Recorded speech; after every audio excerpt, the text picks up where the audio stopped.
पुराने अहदनामा में से कुज़ात की किताब उसका 10वां बाब। तोला। और अबी मलिक के बाद तोला बिन फुवा बिन दोदो जो इश्कार के कबीला का था इसराइलियों की हिमायत करने को उठा। वो इफ्राइम के कोहिस्तानी मुल्क में समीर में रहता था। वो 23 बरस इसराइलियों का काजी रहा और मर गया और समीर में दफन हुआ। यायर। इसके बाद जलादी यायर उठा और वो 22 बरस इसराइलियों का काजी रहा।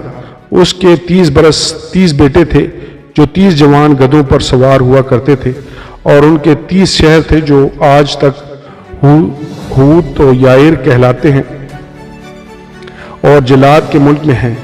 और यायर मर गया और कामून में दफन हुआ। इफ्ताह। और बनी इसराइल खुदावंद के हजूर फिर बदी करने और बालीम और इस्तारात और आराम के देवताओं और सेदाद के देवताओं और मोआब के देवताओं और बनी अमून के देवताओं और फलस्तियों के देवताओं की परस्तिश करने लगे और खुदावंद को छोड़ दिया और उसकी परस्तिश ना की। तब खुदावंद का कहर इसराइल पर भड़का और उसने उनको फलस्तियों के हाथ और बनी अमून के हाथ भेज डाला और उन्होंने उस साल बनी इसराइल को तंग किया और सताया, बल्कि 18 बरस तक वो सब बनी इसराइल पर जुल्म करते रहे जो यरदन पार अमूरियों के मुल्क में जो जिलाद में है रहते थे।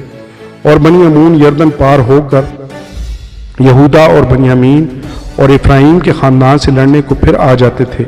बस इसराइली बहुत तंग आ गए और बनी इसराइल खुदावंद से फरियाद करके कहने लगे, हमने तेरा गुनाह किया कि अपने खुदा को छोड़ा और बालीम की परस्तिश की। और खुदावंद ने बनी इसराइल से कहा, क्या मैंने तुमको मिस्रियों और अमूरियों और बनी अमून और फलस्तियों के हाथ से रिहाई नहीं दी? और सिदानियों और अमालिकियों और माऊनियों ने भी तुमको सताया और तुमने मुझसे फरियाद की और मैंने तुमको उनके हाथ से छुड़ाया, तो भी तुमने मुझे छोड़कर और माबूदों की परस्तिश की। सो अब मैं तुमको रिहाई नहीं दूंगा। तुम जाकर उन देवताओं से जिनको तुमने इख्तियार किया है फरियाद करो, वही तुम्हारी मुसीबत के वक्त तुमको छुड़ाएं।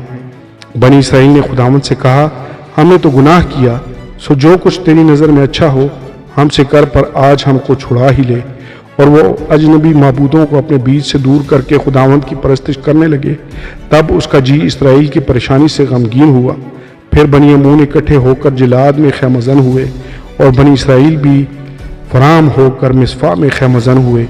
तब जिलाद के लोग और सरदार एक दूसरे से कहने लगे, वो कौन शख्स है जो बनी अमून से लड़ना शुरू करेगा? वही जिलाद के सब बाशिंदों का हाकिम होगा। आमीन और आमीन।